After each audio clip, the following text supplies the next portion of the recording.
everyone. Have you ever had miscommunication with people you love the most?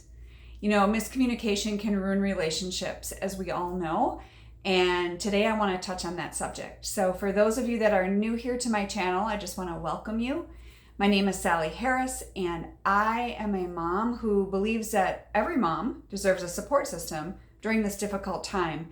And I walked a difficult road with my daughter for over 10 years, and all the while her life was spiraling out of control. Mine did the same, and it doesn't have to be that way.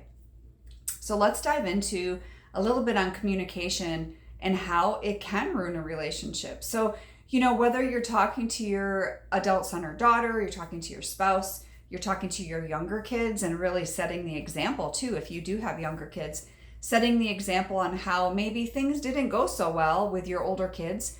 I know a lot of you do have what they call, you know, littles and bigs, right? You've got some older kids and then maybe you've got some younger ones. So number one, in my opinion, is we have to realize that I think sometimes it goes by generation, but also the individual person. Some people are very straightforward in their communication, and others expect you to read between the lines. And a lot of that is personality, right? Your personality is going to determine how you come across. And until we really get to know one another's personality types and all of that, there's a million ways you can, different tests out there. And it's worth doing for people in your family. Obviously, you're not going to do that with everybody that you know, but really, the big thing there is vague answers. So number one is vague answers. Don't give vague answers, because when you are expecting someone to read between the lines, it makes it pretty difficult. And that's where frustration comes in, is because they're wanting you to understand what they're not saying and you're not understanding. So number two is texting. This is my personal opinion, but I know there's a lot of people that would agree with me on this, except maybe the younger generation. Texting is great. What an amazing tool that we have. But for important communication, I don't think that's the best route, right? People are going to be short. They are going to be, when you need to talk about something important, that's just not the place. In one aspect, it does take the emotion out of it, typically. And so maybe you're not seeing their body language and all of that, but really that communication, important communication, should obviously best be done in person or over the phone, but really in person where you can see the body language. And that goes into number three, because really taking a look at yourself, because, I'm a firm believer that we have to look in the mirror here on everything, because all we can control is what we do.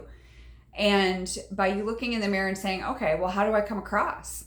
How do I come across? Even though I may not intend to have that look, or I may not intend to have that body language, how am I coming across? And miscommunication is going to happen. It's just life, right? In any relationship. But I think the key is just being a really good listener and doing more listening than talking, and actually caring about what that other person is saying versus waiting to respond. Because I think so many of us, are so worried about how we're going to respond to someone versus really taking in what they're trying to tell us. And when you're in a difficult, strained relationship, especially with, what we've got going on here in our situations, that's so important. It's so important to actually take the time to listen. So try not to give vague answers. As you develop relationships with people, and as relationships are not as strained, vague answers don't tend to be as detrimental. But when you've got a strained relationship, don't be vague. And it starts with us. Maybe we're going to set that example for our adult son or daughter, because maybe they're not that way. Maybe they'll catch on because that's how we're talking to them, and in hopes that we would, be able to ask them, hey, could you be a little bit more specific? Again, that's where doing it in person is so much better. The texting piece, like I said, that's a whole nother ball game. Definitely not the place to do it. I know some of you though, if that's the only communication you have with your child, you make it work, right? If that's all you've got and it's working, obviously continue to do that. But And then, setting the example, like I said, it's crucial. I mean, I'm a firm believer we need to set the example for our kids in lots of ways. But I really think that in this, maybe it could help our communication. And so, again, some of you are really straightforward. Some of you expect people to read between the lines, and we all know how difficult that can be at times. So I hope this helps. Communication is just so key. And I would recommend, there's the Enneagram personality test. There's the DISC, DISC. There's a bunch of them out there. And so it'd be kind of interesting to do that as a family, or even just you and your spouse or you and your kids. It's just an interesting way to get to know one another. And I think our personalities do change over time. So maybe you've done it before. So it'd be kind of cool to do it again. So I hope that helps. And I'll see you next time. Take care.